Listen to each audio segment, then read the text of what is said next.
Hello guys, and welcome to this 6.1 video. In this one I'm going to be talking about something really cool, and this is probably the first implementation of it, but what we're talking about is distracting infected by throwing items.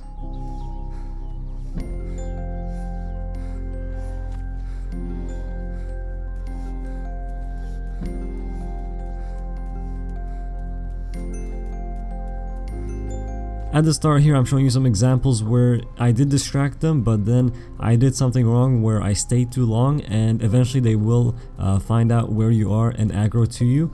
But I will be showing you at the end some methods that you can use and that I use to actually get away from them when you do try to distract them. But the first few examples, like I said, like this one right here, he will eventually, you know, right there, he just aggroes and comes right to me, and that's just because I stayed there too long and I didn't start leaving after I threw the item.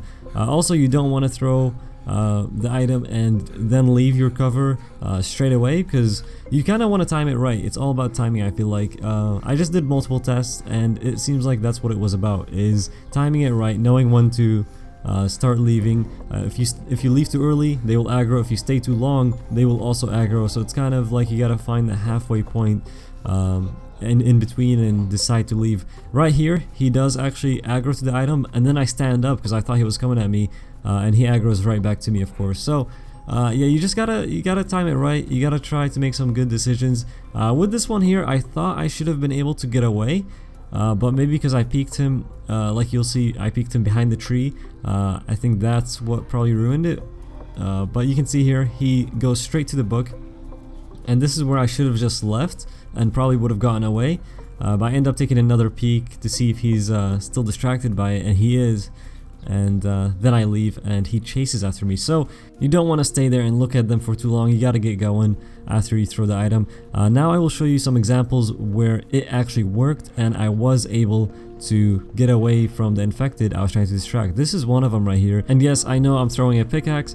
This is just for the sake of the video. I wouldn't actually throw my only melee weapon at an infected to distract it. But yeah, here is where I do throw it. The infected is going crazy, trying to find out what just landed there.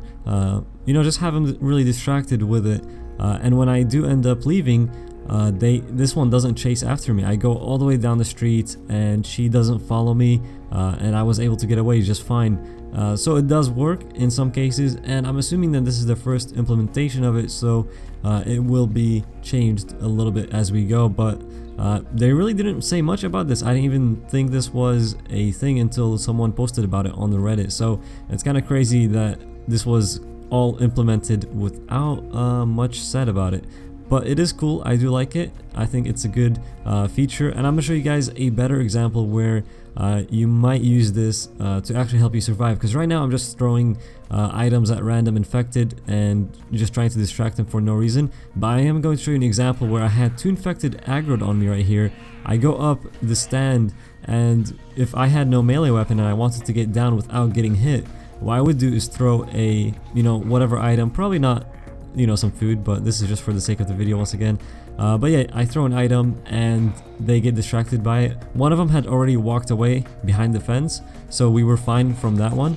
But this old infected one right here, I throw the can of food, he goes to it, and as he does that, I go down the ladder and I'm able to escape without him or the other infected aggroing on me at all. So I'm able to get away without getting hit. I had no melee weapon on me, so it was a pretty cool getaway. This was probably the best one, the best example where you can actually see it working, and it's kind of a scenario where you might use it when you're playing. So hopefully you guys enjoyed the video. If you did, be sure to hit that like. This is something really cool, and I'm glad to see it implemented into DayZ Standalone. Hopefully they keep updating it and we keep seeing some improvements with it as we go. But thanks for watching. If you're new, subscribe, and I'll see you guys in the next one.